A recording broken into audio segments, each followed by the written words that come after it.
Hey everybody, Terry here. We're back with another edition of Nats Newbs. And that's me, since I know nothing about the Nats. We're trying to find out all the things that go on here during the AMA Nats. And I'm here with Mike Barbee, and we are at the RC scale line. Yep. So I don't even know what question to ask. So give me an idea of what's going to happen here over the next few days. Why don't I just go through it? Okay.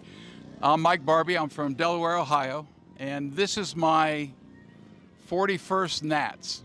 Okay, and I've flown all kinds of disciplines. I've flown the pylon, I've flown pattern, I've flown IMAC, and now I'm flying scale. Okay. And I fly scale because that's my favorite. Okay, it's got to look like a real airplane in order for me to enjoy it. All right. So anyway, I'll go through. So we have classes, different classes, and most of the classes are judged, statically judged. And what that means is you present the airplane to 3 judges, and they look at the color, the craftsmanship, and the markings and outline of the airplane. Okay. And then you're judged between 0 and 100 points, 100 being perfect. So you take that score, and that is half your score.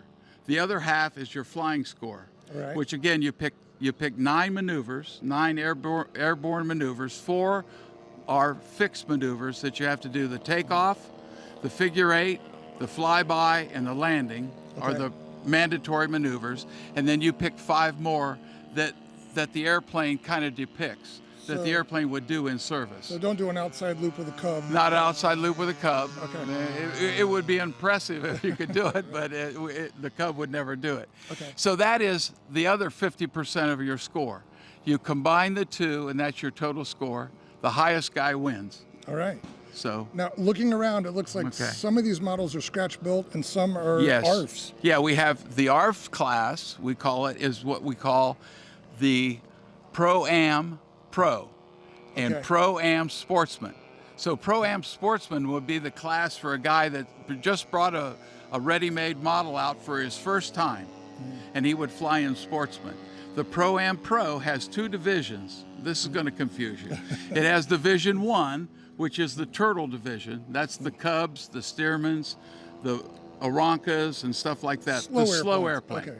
And Division 2 is the Warbirds, the P-47s, P-51s, and that, okay? And the aerobatic airplanes are in Division 2.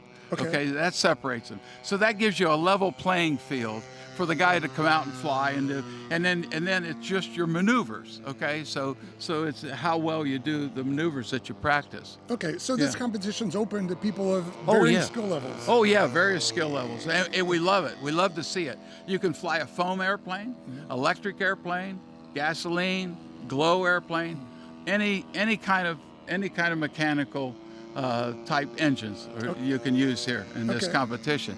And it's very easy, because in the Pro-Am class, the ready-made class, all you have to do is show a picture of the airplane, the full-scale airplane. So they're less critical of the Yes, document. very less critical of the documentation. The documentation is up to 8 pages, and then you depict, you tell a story of the airplane that you built, basically. Okay. Yeah.